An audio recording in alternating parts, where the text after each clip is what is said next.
Now, usually I make videos about gardening.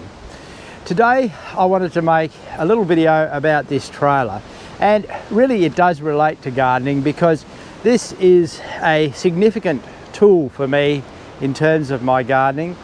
This morning I've been to collect a load of pine bark. Elizabeth has been redoing one of her flower beds and she wants to top it off with some pine bark mulch. So I've been and collected a load. A trailer is, for me, the most useful tool to do that. Now, I wanted to talk about this trailer in particular. I've had this trailer for around 8 months, and I thought I'd give you a little bit of a review of it, that it would be helpful for anyone that is considering buying a trailer or looking to build or do some work on a trailer, as to what is really good, because I think this is a great trailer. Obviously, I thought that because I chose it when I purchased it quite deliberately, that it was really well built and had some really good design features. Now, I would like to add at this point that this video is not sponsored by the company that makes these trailers at all. It is simply my personal opinion. So let's start at where it connects to the car and work to the back. Now, of course, it has a standard Australian style hitch.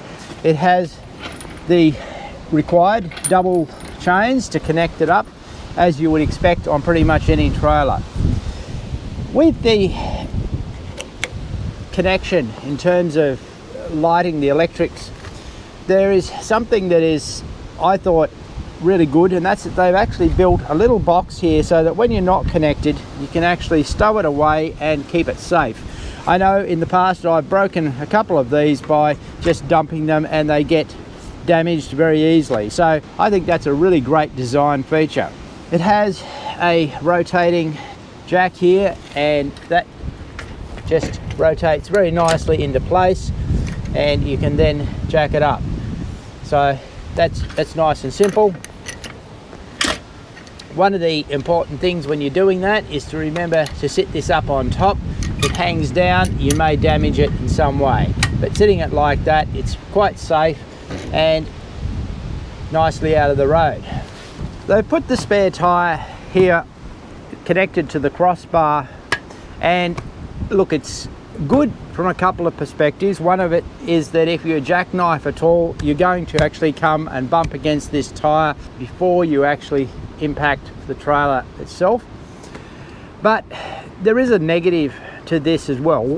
One is that it is heavier and puts some weight having it here. The other thing is that it has a front tailgate that will actually fold down, but you can't fold it down with this tyre here. The tailgate will easily remove, and so if you want to come through, you can do that. But if you actually wanted to just fold it down, you'd have to take this spare tyre out of the way. Some of the trailers from this brand do have a stand which stands the spare tyre upright, and that would allow you to fold it down. So in some ways that may be a better option if you're actually wanting to fold this front tailgate down quite frequently. Now, this is a tipping trailer, and it's able to tip on a pivot system. So there isn't any hydraulics that lift it, but you simply release a middle clip here, and you release 2 pins, one each side, one over this side as well, that comes out, and then you are able to tip it up if the weight allows. It does make it easier to unload many things in the right situation.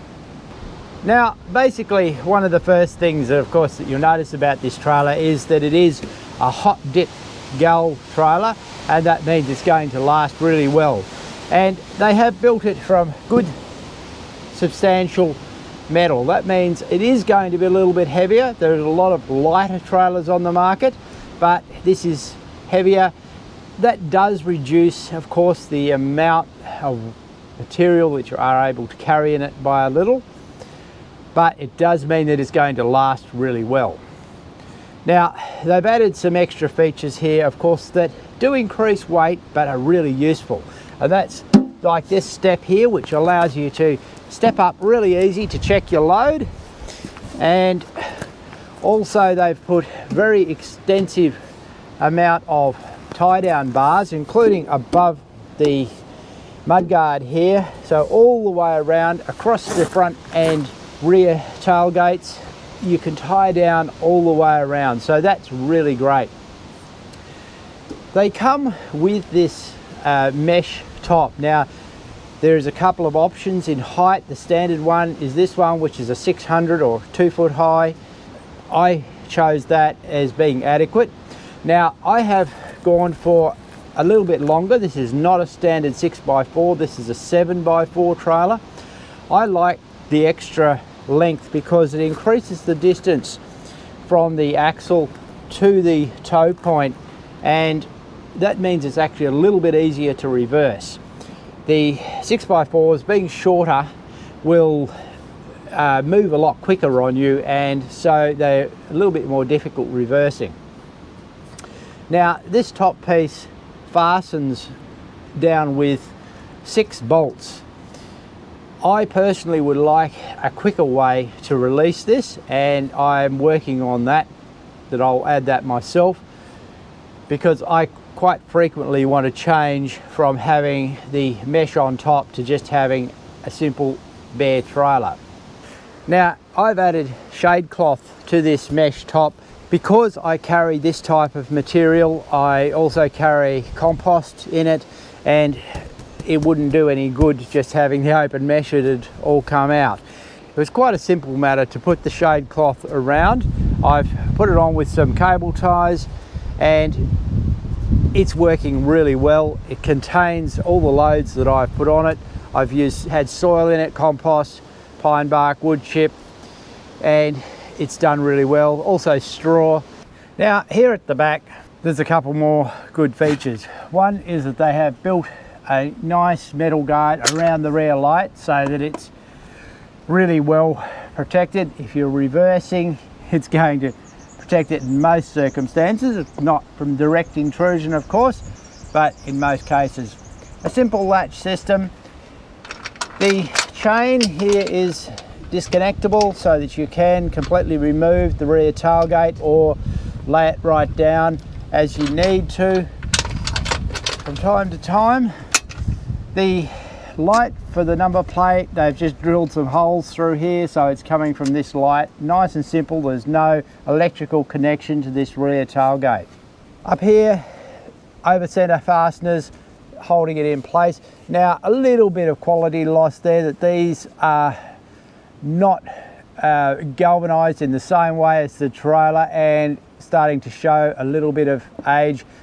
This may be an issue over time because they might start to rust, but at least that part can be replaced quite simply. I'll go and unload it, and then I can open it up and I can show you the floor and what's inside here.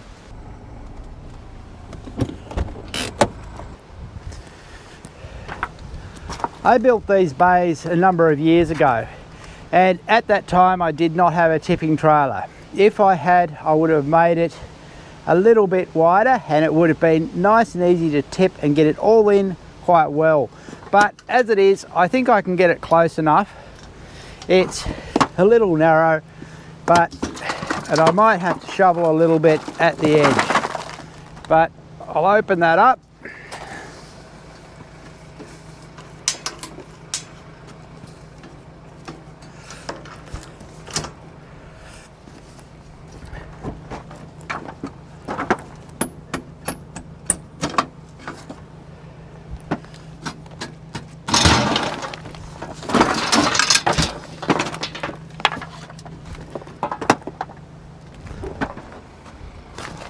I can then release the front here, releasing these pins.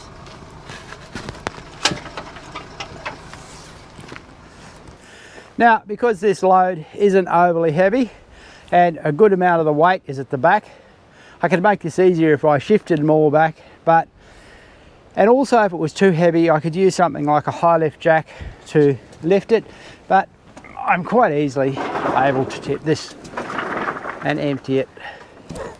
And now I still have to do a lot of shoveling, but it's going to be easier downhill.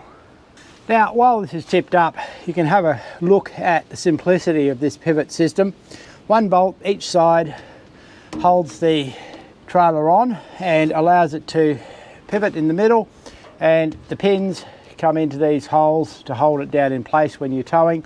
Of course, when you're towing, it would naturally pull down, so quite easy to get it back down, and it's not going to jump up suddenly if it came undone either.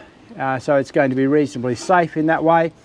Probably the only thing you need to keep an eye on is any wear that may occur on these bolts over the years, so that you don't lose and doesn't break off.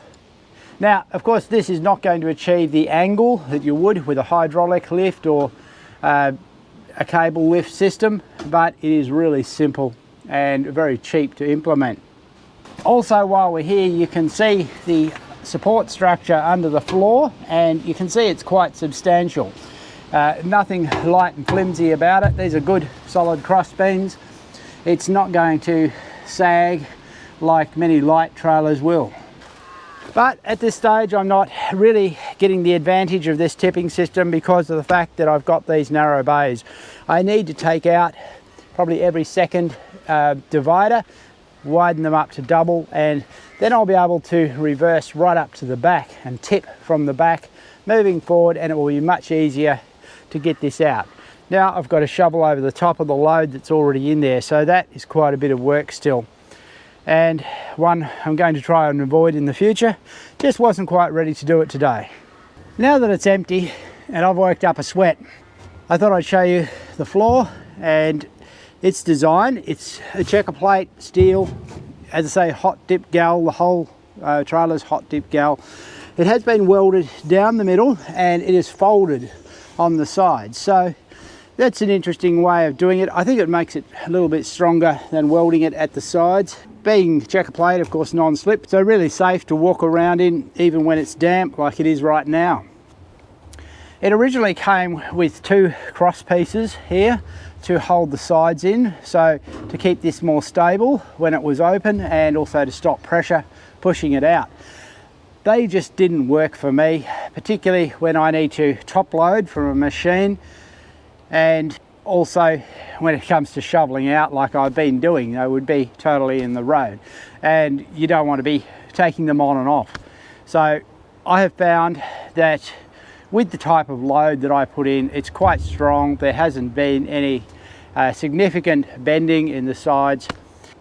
Weight wise, I generally only carry, if it's gravel, about 1/2 metre at maximum. It's probably pushing the limits of legal load, and maybe 1 metre of soil.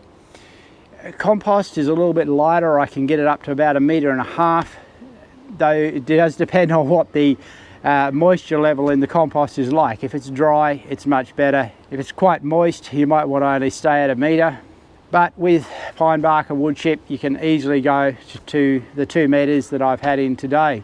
Straw, of course, I was able to get, I think, around about 18 bales on this quite easily, still using the sides to stand it up. And it was quite easy and convenient to tie down.